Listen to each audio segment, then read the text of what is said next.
Teman-teman semua, selamat datang di Podcast Tahu Isi, Podcast GK Epic. Yang belum tahu, dikasih tahu. Yang udah tahu, diisi. Hari ini bareng gue Julius dan kita bersama dengan Airin, luar biasa sekali. Teman-teman semua gimana kabar? Semoga kita doain semua teman-teman lagi kondisi sehat selalu dan bahagia. Ya nggak Ci? yes bener banget. Betul, dan hari ini teman-teman, kalau teman-teman klik video ini berarti kita akan membahas satu topik yang keren banget nih Ci.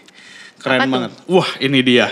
Kita akan membahas satu topik yang luar biasa dengan orang yang sangat luar biasa. Dia legenda di dunia kita. Jadi teman-teman please welcome Pendeta Hendra G. Mulia. Selamat jumpa. Selamat jumpa. Boleh halo-halo lagi dong Be ke teman-teman yang lagi nonton. Selamat jumpa pada pemirsa. Salah. Hampir bener. Pada teman-teman. Oh, pada teman-teman. Okay. Keren banget. Yes, kita senang banget hari ini kita kedatangan Pendeta Hendra G. Mulia. Be, gimana kabar? Sehat? Wah, sangat sehat. Oh, seperti apa tuh sehatnya kalau boleh tahu? Oh, segala sesuatu baik-baik semuanya. Oke. Ada yang nggak baik? Kantong. Oh. Oke, nggak apa-apa. Kita cukup sampai situ. Ya. Buat perkenalan. Dan diteruskan. Jangan diteruskan. Cukup sampai situ. Tapi Be, mungkin kita pengen tahu secara personal gitu. Sebenarnya Babe tuh udah, Pendeta Hendra G. Mulia tuh dikenal dengan Babe ya. Jadi izinin aku ngomong Babe. Silahkan. Babe tuh udah pelayanan berapa lama sih? Saya pelayanan berapa lama ya? Mau hitungnya dari mana? Sejak dunia diciptakan. Sejak dunia diciptakan. Apa dari lahir? Apa dari lahir? Jadi sebenarnya saya baru bertobat tahun 75. Tahun 75. Yeah. Tapi ya kalau pelayanan tentu ikutlah pelayanan di gereja ya. Bahkan saya pernah simpan foto saya sebelum masuk sekolah teologi udah berkhotbah, sebab GKI mengizinkan orang awam itu berkhotbah gitu. Nah, saya sudah berkhotbah. Lalu tahun 79 saya merasa dipanggil oleh Tuhan untuk menjadi hamba Tuhan penuh. Tahun 80 saya masuk ke Seminari Alkitab Asia Tenggara. Lalu sekolah, luar biasa. Lulus 84. Jadi saya kalau mau dihitung setelah sekolah baru 85 resminya melayani. Jadi sampai sekarang. Sampai hari ini duduk di meja Podcast Tahu Isi. Ya, puji Tuhan masih bisa duduk di sini. Iya, puji Tuhan sekali ya, luar biasa. Belum almarhum. Maaf kelancangan saya. Coba mungkin kita boleh tahu ya, sebenarnya apa sih yang mendorong seorang Hendra G. Mulia untuk menjadi hamba Tuhan full timer? Oke.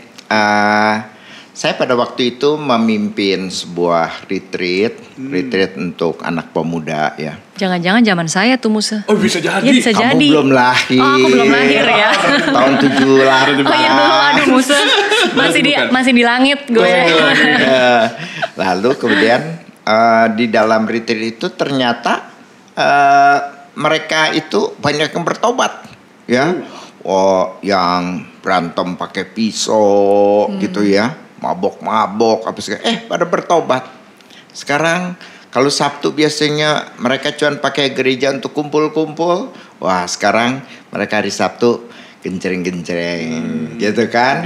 Selalu setia mengiringi persekutuan pemuda pada waktu itu gitu. Nah, tapi setelah itu saya saat teduh saya merasa Tuhan memanggil saya. Ya, mungkin saya baca waktu itu 1 Petrus. Gembalakanlah domba-dombaku. Begitu kan? Nah, saya pikir mau nggak nih jadi gembala, begitu kan? Lalu saya pikir waktu itu gini, kalau Tuhan mau saya jadi pendeta, saya tidak mungkin lari, gitu. Tuhan akan kejar, ya, sampai saya kemudian bertobat, lalu kemudian saya pikir gitu. Jadi Tuhan pasti saya mau aja. Tapi rasanya Tuhan gak panggil saya. Nah begitu. Tapi akhirnya dipanggil juga. Tapi dalam pergumulan akhirnya saya selama kira-kira setengah tahun menggumuli semuanya itu. Akhirnya kemudian saya isi formulir masuk sekolah teologi. waktu itu masih pakai pensil dan pen, bukan online gitu. Iya dong. Maklum, Kamu jangan menghina. Gen Z lu ya. Oh iya, terlalu Gen Z. Terlalu Gen Z. Iya. Emang tidak layak nih. Tapi kita mau masuk nih ke topik utama kita nih. Oke. Mungkin teman-teman hari ini ngeklik video ini tuh berarti ada satu panggilan luar biasa. Sorry, spiritualitasnya terlalu tinggi. Ya, Be, kita mau bahas satu tentang spiritualitas dan juga religiusitas nih. Oke. Mungkin Babe pernah dengar tentang spiritualitas dan religiusitas, dan mungkin ada teman-teman yang saat ini nonton belum ngerti. Mungkin kita bedakan dulu ya. Oke. Kita bedakan dulu kedua istilah itu ya. Kalau religiositas itu berhubungan dengan religion, dengan agama ya. Jadi kamu ke gereja, kamu religius ya. Kamu sering bolos nggak ke gereja? Aku enggak. Oh enggak, puji Tuhan. Itu namanya religius. Oh, ya. ritual. Kamu ada pelayanan di gereja? Ada worship leader. Wah, itu namanya religius ya. Jadi segala sesuatu yang berhubungan dengan gereja ya, itu disebut dengan gereja atau dengan agama, itu disebut sebagai religius ya. Jadi religiositas itu ya kata bendanya kan ya, kerohanian religiusnya begitu ya. Tapi kalau spiritual itu sesuatu yang berbeda. Spiritual itu adalah hubungan kita dengan yang di luar daripada kita, beyond us gitu kan, yaitu Tuhan. Dan di sini kita langsung aja ya, langsung itu adalah Tuhan. Jadi yang namanya spiritualitas itu adalah hubungan kita dengan Tuhan langsung. Begitu, hubungan kita dengan langsung. Jadi yang namanya orang itu spiritual itu artinya dia berhubungan dengan Tuhan. Kalau religius dia berhubungan dengan gereja. Kira-kira kamu religius apa spiritual ya? Justru Mikir dulu. Pikir dulu nih. Ya, tapi sebaiknya pikirnya panjang aja. Jangan kasih tahu. Jangan langsung ngomong ya. Jangan bilang pada teman-teman ya. Betul.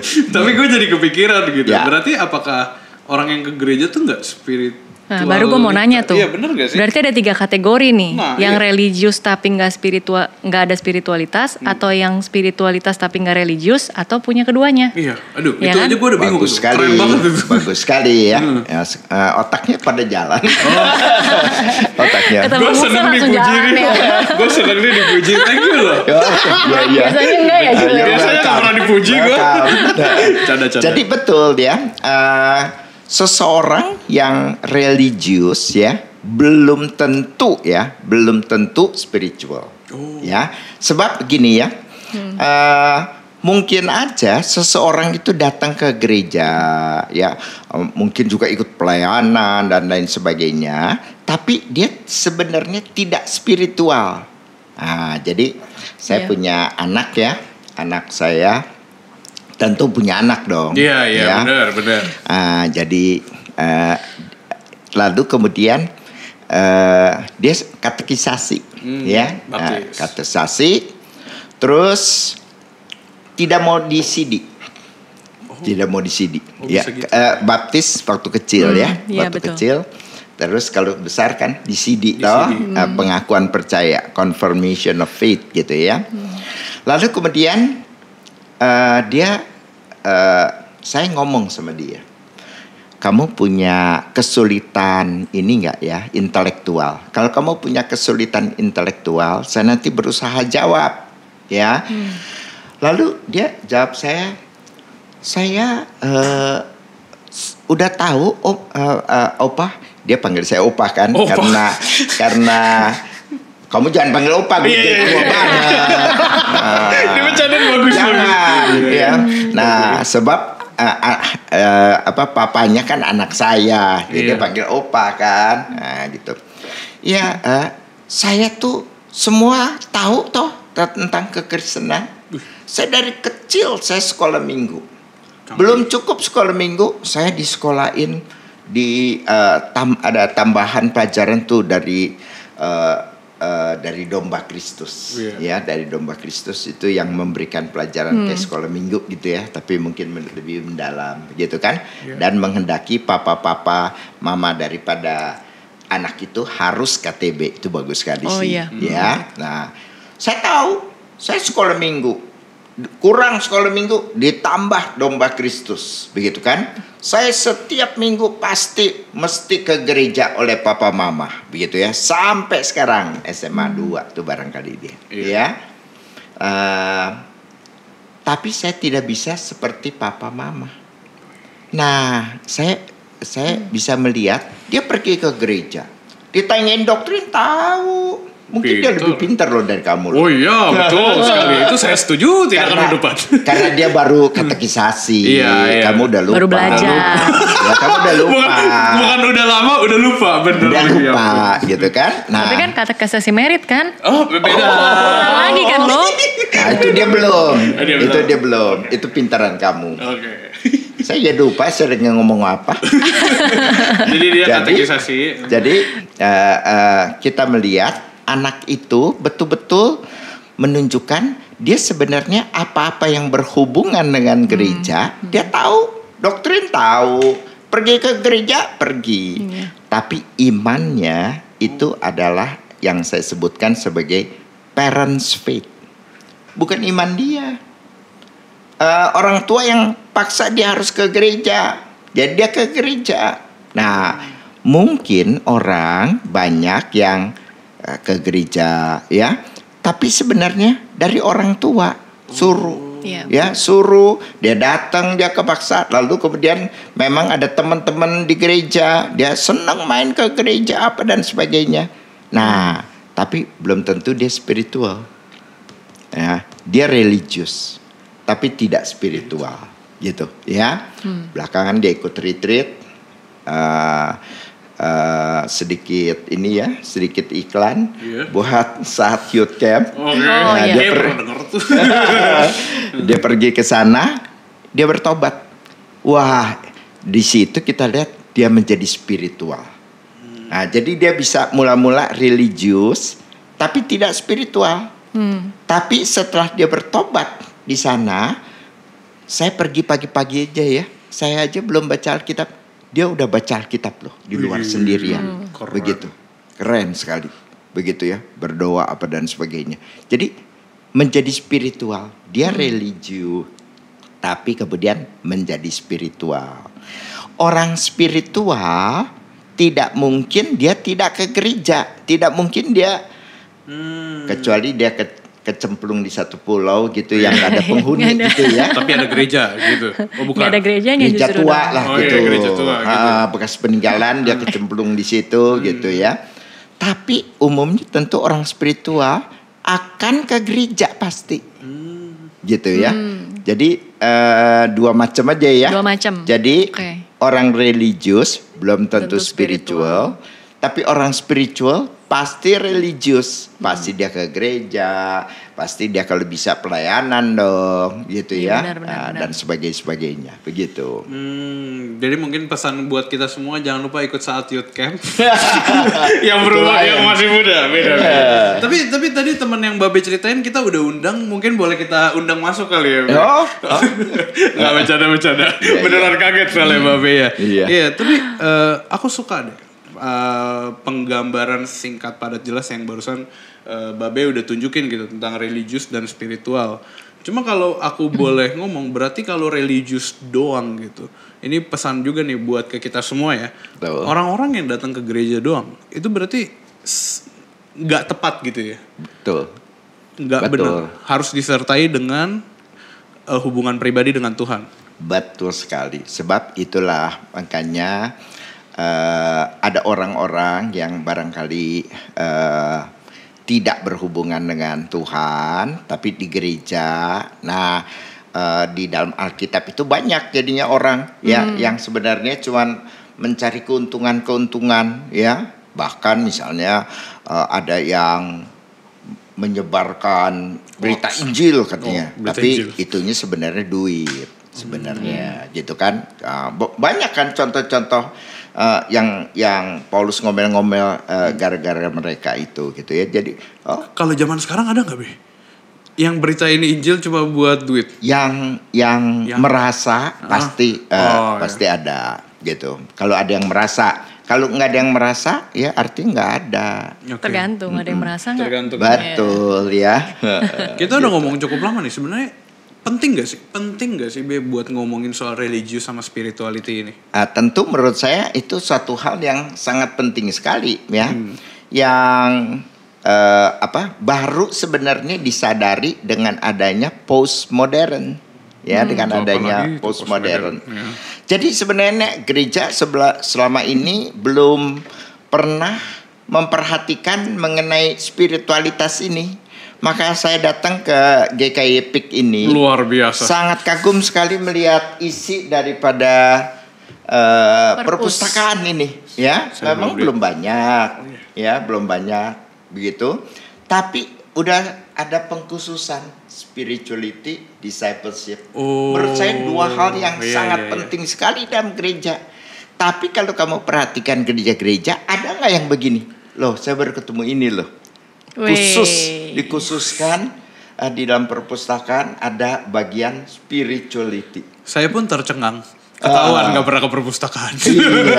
Iya. Iya. Kamu perlu dicengangkan. Oh iya, bertobatlah Julius Teja. Betul. Nah buat teman-teman jangan lupa datang ke perpustakaan GKF. Dan mengambil buku-buku spiritual. Jangan diambil. Dibaca. Dipinjam boleh, bikin member. Betul. Dan jangan lupa iuran. Supaya bisa tambah dong bukunya. Oh iya, benar. Jangan cuma segini. Benar. Jangan cuma raknya penuh, kita pun harus tetap belajar dan. Nah, seperti tadi yang saya bilang ya, saya kagum sekali dengan GKI PIK ini mempunyai bagian besar lagi boleh dikatakan itu mengenai spirituality.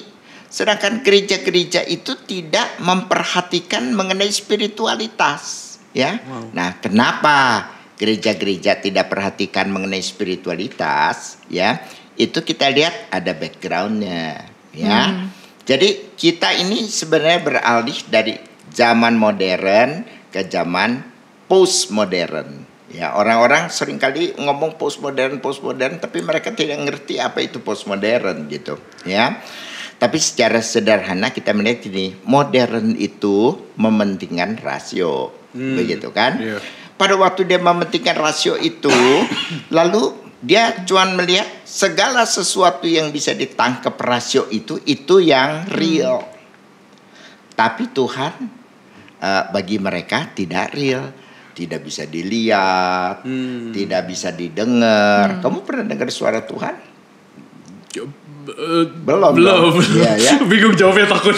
Kalau kamu bilang udah pernah dengar, saya tanya lagi, suara Tuhan sopran, apa alto, apa tenor, apa bass? Bass. Itu karena kalau kebanyakan nonton. Itu asal jawab. Nah, terus jadi biasanya itu Tuhan itu ditangkap dengan empiris ya, dengan panca indera kita. Nah, kita tidak bisa tangkap Tuhan dengan panca indera kita. Maka mereka mulai pelan-pelan di dalam zaman modern itu mengesampingkan Tuhan. Begitu kan? Sehingga kita lihat muncul teologi liberal, ya. Di dalam teologi liberal tuh Tuhan bisa tidak bangkit, Tuhan Yesus tuh cuman orang biasa yang dituhankan lah, apa dan sebagainya, ya. Lalu mujizat-mujizat hilang semuanya, begitu kan? Ya, kita benar. Memang tetap Injili nih, ya, tetap Injili. Tapi sedikit banyak kita terpengaruh. Jadi kita terpengaruhnya itu kita melihat bahwa campur tangan daripada Tuhan itu dalam kehidupan kita makin lama makin menyusut, makin sedikit, begitu, ya. Nah, jadi sebenarnya di dalam kita menekankan spiritualitas, di mana kita terus berhubungan dengan Tuhan, ya, maka itu dianggap aneh gitu ya. Dan sebagian orang itu menganggap spiritualitas itu gak penting, seperti mistik gitu ya. Mistik. Nah, kemarin pada waktu acara Purna Bakti ya. Yes. Nah, Babe baru Purna Bakti ya. salah satu dosen mengatakan ya, sebenarnya dulu dia tuh melihat spiritual itu seperti cerita silat lah ya. Misalnya ada Jet Li. Bukan. Jet Li aja. Jackie Chan. Bukan. Pendeta Shaolin. Nah, Shaolin. Dari Shaolin misalnya ya. Nggak lucu-lucu ya, nggak apa gitu. Omnitohu. Begitu kan? Serius dan solemn begitu ya, gitu ya. Jadi gambaran dia bilang mengenai spiritualitas tuh yang begitu tuh spiritual. Yang begini nggak spiritual, cengengesan. Nah, itu kita dari tadi gak sih?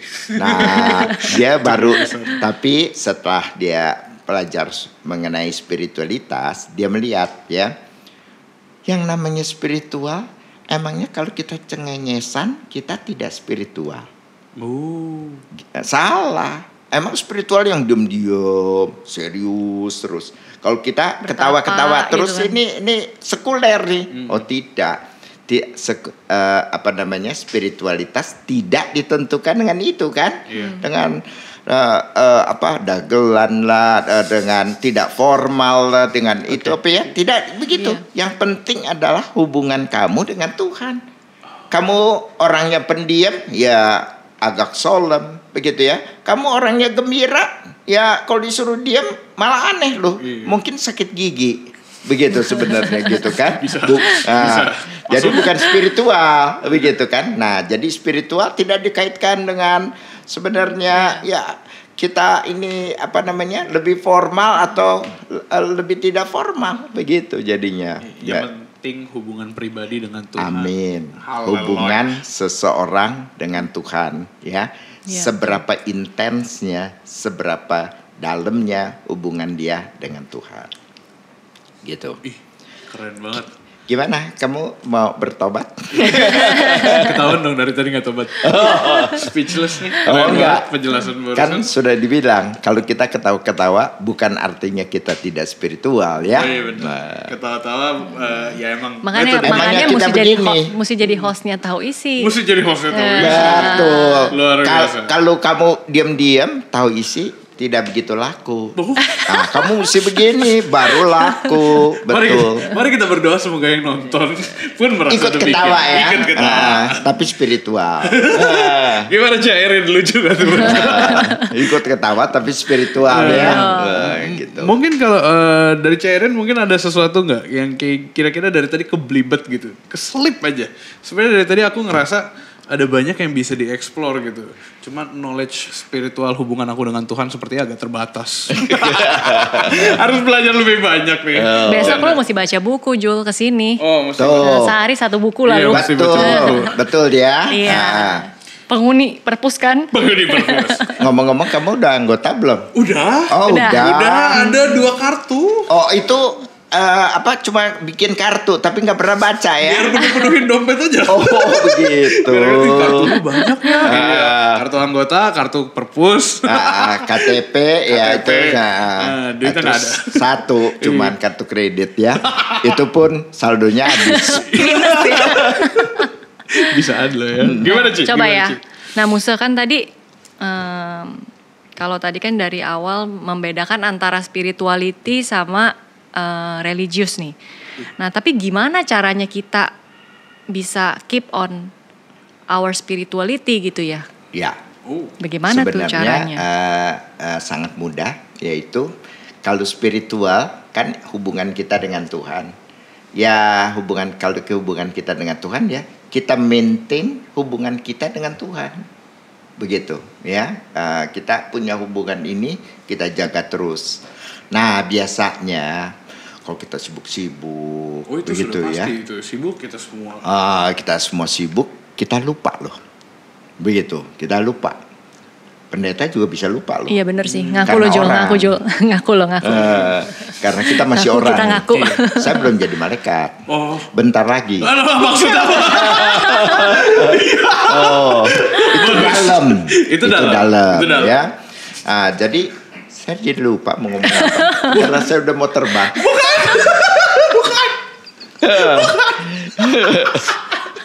Bukan terbang dong. Ini pergi ke Jogja terbang. Ya.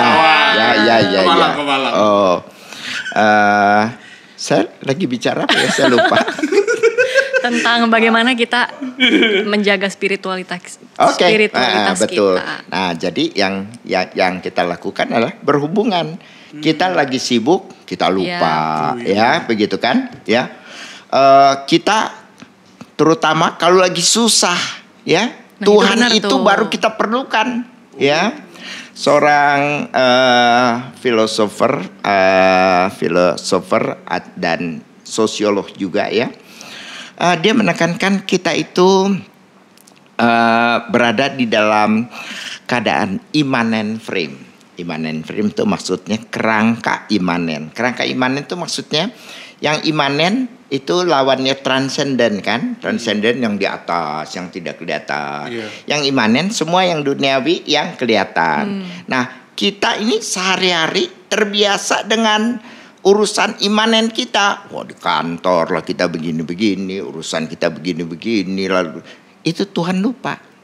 Karena kita sibuk dengan yang imanen ini, yang transenden lupa.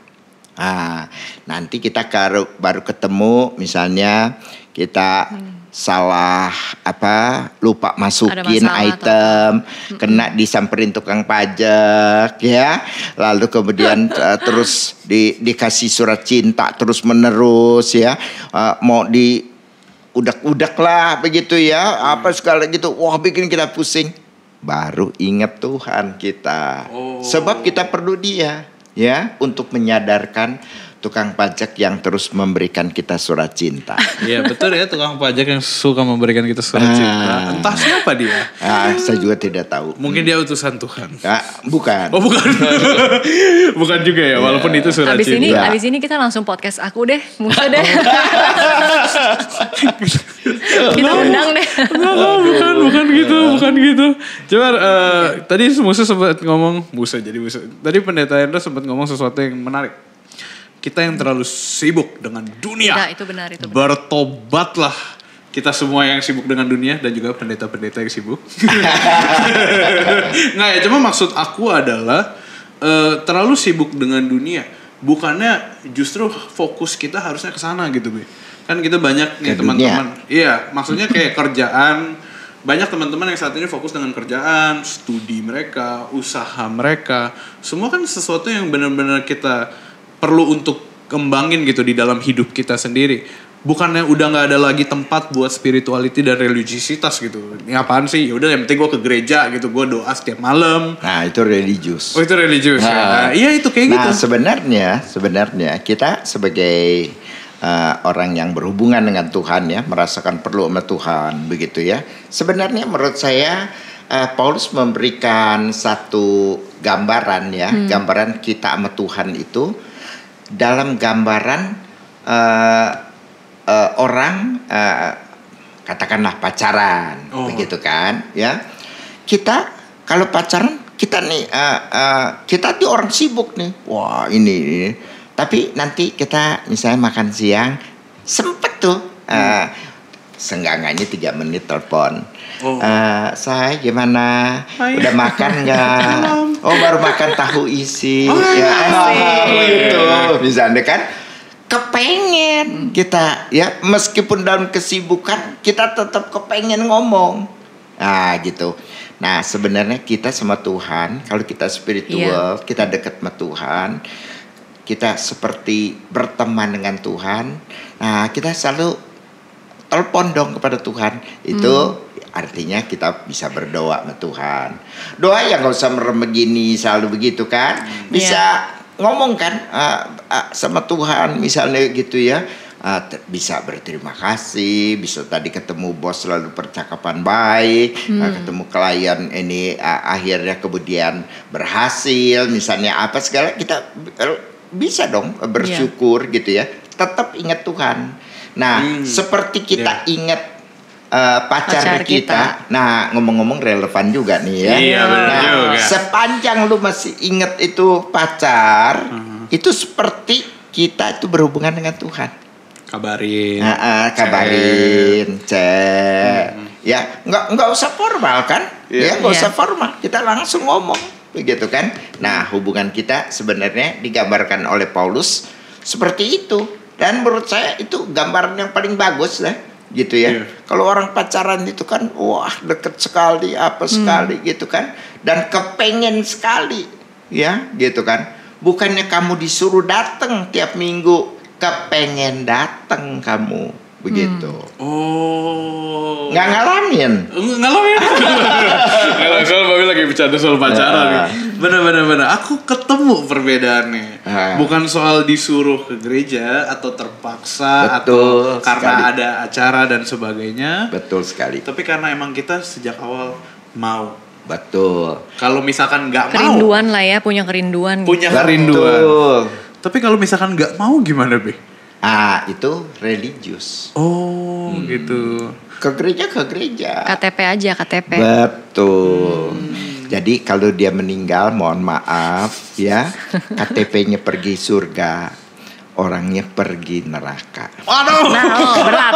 Kan KTP. Bener KTP-nya juga doang sih. ya. KTP yang Kristen, begitu kan? Iya, itu pesan terbaik dari Pesan Pendeta sponsor.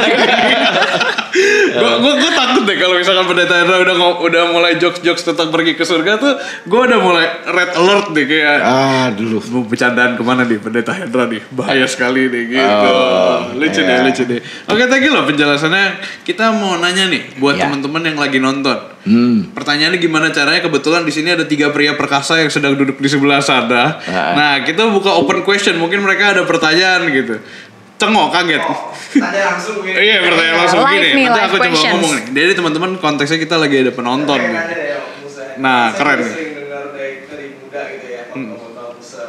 Maksudnya tentang spirituality. Yes. Maksudnya kita pengen dengar Musa sendiri gimana sih membangun supaya kita ini bisa belajar, supaya bisa membangun hubungan yang lebih intim. Maksudnya kan kita mungkin pikir saat dulu baca firman, tapi Musa sendiri hari-hari gimana membangunnya?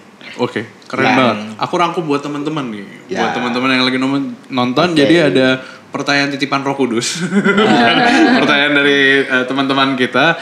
Gimana sih cara Musa membangun spiritualitas sehari-hari? Oke kan kita tahu ada saat teduh, ada doa dan sebagainya gitu. Cuman sehari-hari sendiri kalau dari Pendeta Hendra Gemulia gimana sih cara bangunnya? Pertama itu tentu seperti orang pacaran ya, kita tidak memulai dengan ritual kan. Setiap minggu, setiap Sabtu saya datang jam 7. Nyalain lilin.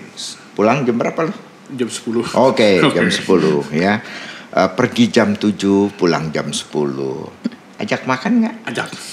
Ajak makan. Ajak. Berapa duit? Nggak tahu. Fluktuatif. Berganti-ganti. Jadi makan dan sebagainya. Jadi itu semua sesuatu yang diatur gitu ya. Itu mungkin berada di dalam tahap-tahap pertama pacaran. Ya. Jadi kita kalau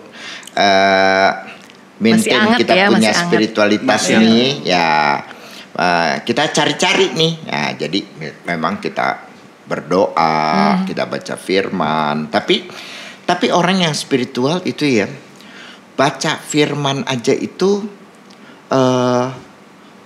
tidak biasa gitu. Hati ada apa ya, berdebar-debar itu Gundah gulana. Bukan gundah itu gulana sakit apa ya? jantung. Oh bukan. Aduh, Sakit ya ampun. jantung ya. Jadi dia baca, dapat loh gitu ya, seneng gitu. Sama seperti lo, tapi sekarang nggak surat-suratan sih ya. Zaman saya dulu itu kalau pacaran tuh nggak ada WA kan. Jadi kita terpaksa surat. Itu surat itu kita bisa baca 10 kali loh. Padahal kita nggak goblok kan, ya. Betul Kan? Betul, setuju. Kita baca gitu. Karena apa? Karena kita seneng gitu kan, gitu. Nah, jadi itu kita lakukan. Nah, kita sebenarnya di dalam kita berdoa, kita baca Alkitab, itu karena kita seneng. Seperti tadi saya ceritakan yang anak gitu ya, anak cucu saya gitu ya. Dia tuh pagi-pagi orang baru bangun dia udah saat teduh, begitu. Jadi kenapa? Kalau dulu barangkali disuruh udah baca Alkitab belum? Sekarang tidak usah disuruh. Mungkin dia yang ingetin mamanya malah, gitu kan? Iya. Dia udah pagi-pagi, dia udah baca Alkitab, dia udah doa di sana. Tapi dia lakukan itu karena senang. Karena dia mendapatkan sesuatu, ya. Nah, wah, itu jadi begini, bukan sekedar baca Alkitabnya yang membuat kita spiritual, tapi hubungannya dengan Tuhan membuat baca Alkitab itu menjadi sesuatu yang menyenangkan. Berdoa itu menjadi sesuatu yang menyenangkan. Jadi bukan berdoanya dan baca Alkitabnya. Nah, kita bandingin begini. Petrus murid Tuhan Yesus ya. Petrus dia. Bukan Petrus itu. Bukan dia. Sama Farisi. Nah, bukan tahu isi. Iya, si Farisi. Bukan tahu isi. Bukan. Betul. Ya, Farisi sama Petrus. Mana lebih spiritual? Petrus dong ya. Iya. Kenapa Petrus lebih spiritual? Dia berhubungan dengan Tuhan Yesus. Berhubungan dengan Tuhan Yesus. Yes. Mana yang lebih banyak baca Taurat? Farisi apa Petrus? Farisi jelas. Jadi baca Alkitab sering, banyak, belum tentu lu spiritual. Mantap tuh, keren banget ya. Iya benar. Nah, tapi si Petrus itu dengar perkataan Tuhan itu, wah, pasti lain gitu dengan si Farisi ini, begitu kan? Nah, kita juga gitu. Kita kalau cuman baca. Kenapa? Disuruh pendeta, begitu kan? Ya, kita baca. Tapi kalau kita di dalam spiritual kita berhubungan dengan Tuhan bicara loh melalui Alkitab, melalui firman, dia berbicara. Aduh, kita kayaknya rasanya, pas gitu loh. Betul. Terus kita berdoa, rasanya nyampe ke sono. Kalau kita kurang hubungan dengan Tuhan ya, berdoa mentok plafon, balik lagi. Begitu. Makanya plafon mesti dibolongin. Tapi hujan, turun lagi ke doa gitu. Nah, jadi tetap nggak bisa. Begitu kan? Nah, tapi pada waktu hubungan dengan Tuhan itu semua nyampe. Wah, doa kita rasanya nyampe ya. Firman Tuhan itu rasanya, wah, Tuhan ngomong sama kita. Itu bahagia kita. Itu bahagianya kita. Wow. Ya, lebih daripada dapat duit 100 juta gitu loh.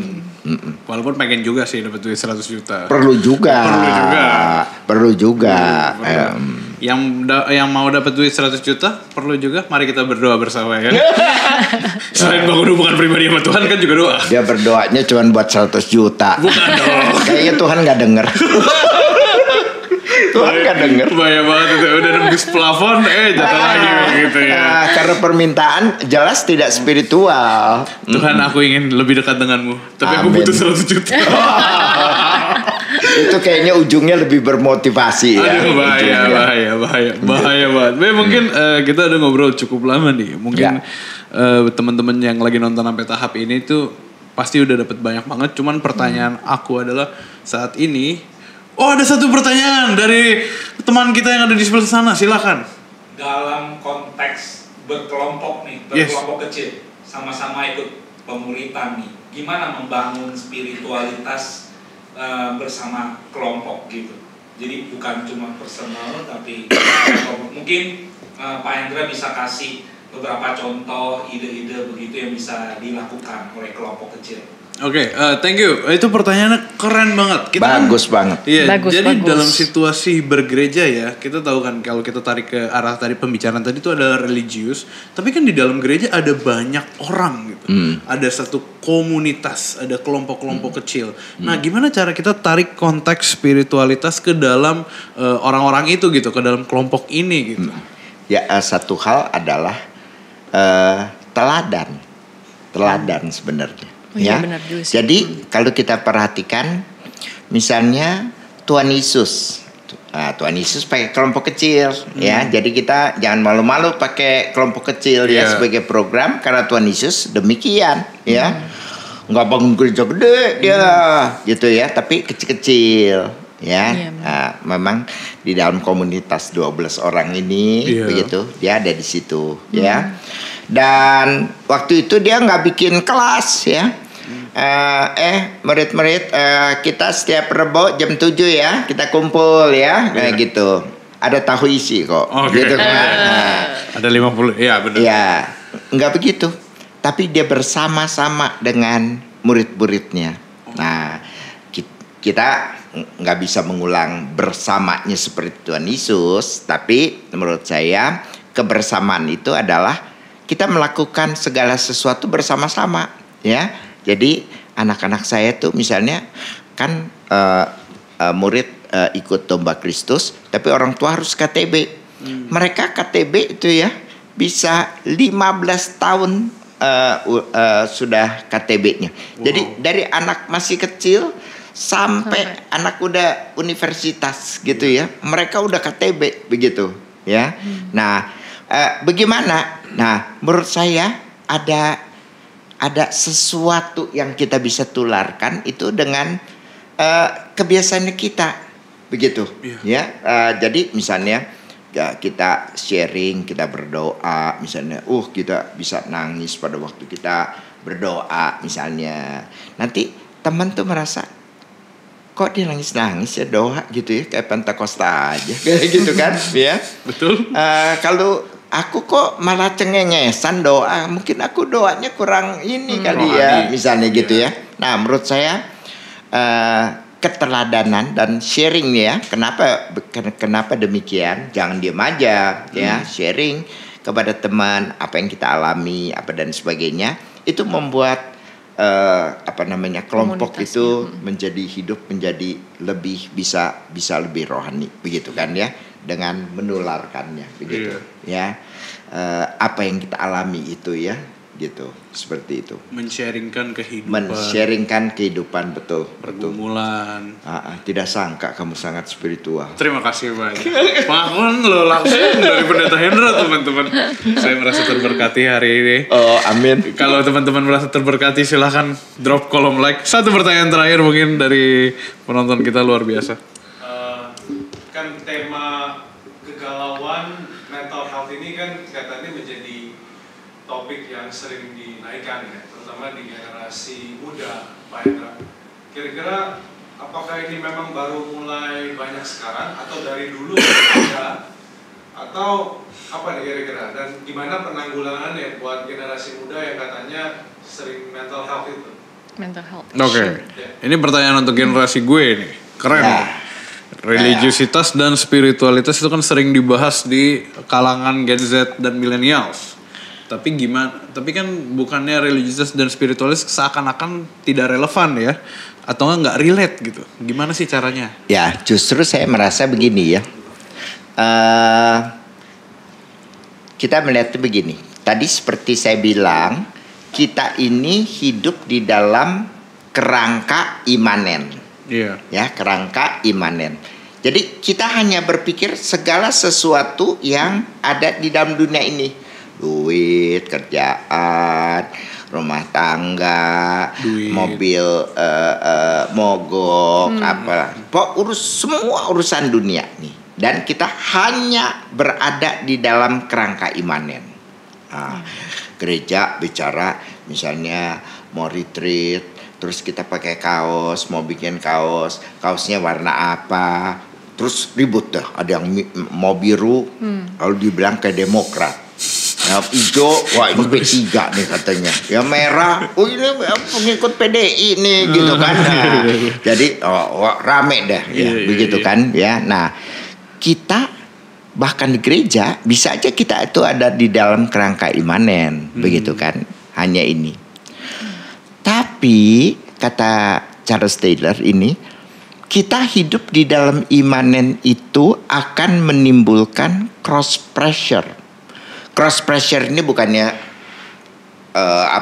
tekanan salib. Cross itu bukannya salib, tapi persimpangan. Crossnya itu maksudnya persimpangan. Jadi kita mendapat tekanan di persimpangan. Nah, kita tuh kenapa kita di persimpangan? kita itu bicara semua hal dan berurusan dengan hal-hal yang imanen, ya, yang imanen. Tapi kita tidak memberikan ruang bagi yang transenden. Sedangkan kita manusia ini, bagaimanapun karena kita punya roh, kita tuh perlu hal-hal yang transenden.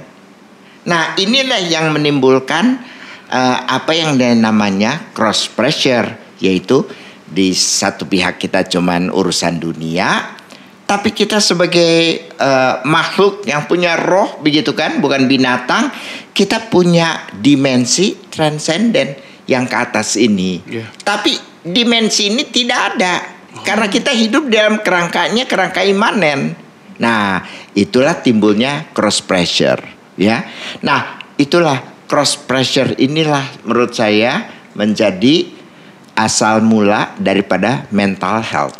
Karena kita tahu nih, ada something yang kurang. Apa ini? Nggak tahu. Nggak tahu, begitu kan? Ya. Kita seperti tadi dikatakan ya, menjadi galau. Kenapa sih lo galau? Nggak tahu. Nggak tahu kenapa. Pokoknya gue galau. Begitu kan? Nah, kegalauan, mental health ini itu adalah penyakit daripada modern. Karena kita berada di dalam kerangka imanen. Ya, begitu. Coba tanyain murid-murid Tuhan Yesus, ya.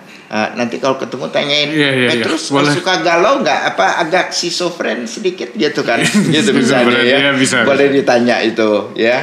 Saya rasa enggak lah, begitu ya. Pada waktu kita berhubungan dengan Tuhan. Jadi kegalauan itu justru adalah karena cross pressure menurut saya. Begitu.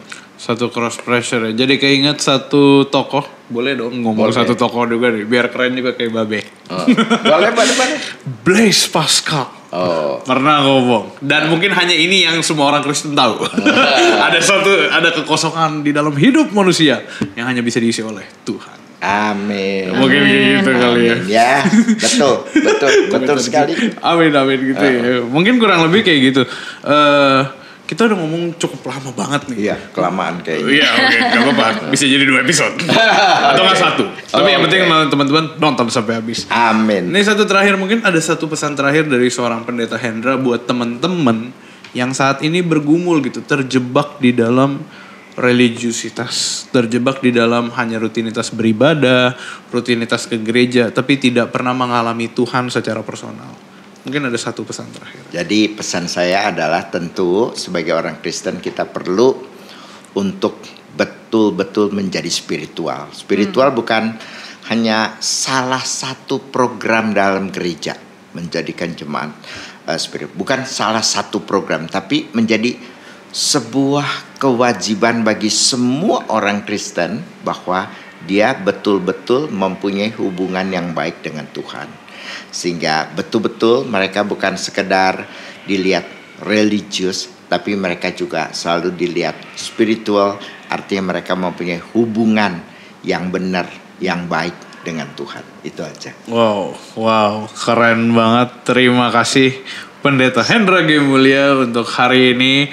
Keren banget teman-teman semua. Kita sama-sama dukung dan doakan pelayanan Pendeta Hendra. What's next Pendeta Hendra? Tuhan belum kasih tahu. Belum kasih tahu. Persis apa? Izinkan saya kasih tahu dulu. Tahu ya betul. Tuhan belum kasih tahu kan. Iya betul. Ini tahu. Ya. Saya yang kasih. Ya. Oh enggak, sorry. Tuhan kasih tapi melalui aku. Oh iya betul. Ini Tuhan udah kasih tahu. Lucu banget ya ampun. Oke lah kalau gitu kita dukung selalu dan doakan. Oh iya, sama satu lagi ini ada satu kenang-kenangan indah tumbler tahu isi untuk Pendeta Hendra, silakan diterima. Wah. Pergilah dan jadikan semua bangsa muridku. Wah. Murid apa tadi? Keren. Penghargaan award. Award. Keren. Wih. Ini buat ngopi di pagi-pagi. Amin. Sambil baca firman Tuhan. Iya. Oke lah kalau gitu teman-teman, kita minta dukungannya, doanya untuk Pendeta Hendra G. Mulya. Setelah ini Pendeta Hendra G. Mulya akan terus melanjutkan pelayanannya. Kita nggak tahu kemana, Tuhan belum kasih tahu, tapi kita doain dan kita dukung selalu. Sering-sering mampir ya ke Tahu Isi. Terima kasih untuk Ci Airin, terima kasih untuk Pendeta Hendra yang sudah hari ini hadir. Terima kasih untuk semua teman-teman di sebelah sana, untuk saya, untuk teman-teman di sini, dan terutama untuk teman-teman semua podcast Tahu Isi. Semoga terus menjadi berkat. Terima kasih sudah nonton podcast Tahu Isi, podcast GK Epic. Yang belum tahu dikasih tahu, yang udah tahu diisi. Sampai jumpa di next episode teman-teman semua. Bye bye and God bless you. Bye bye.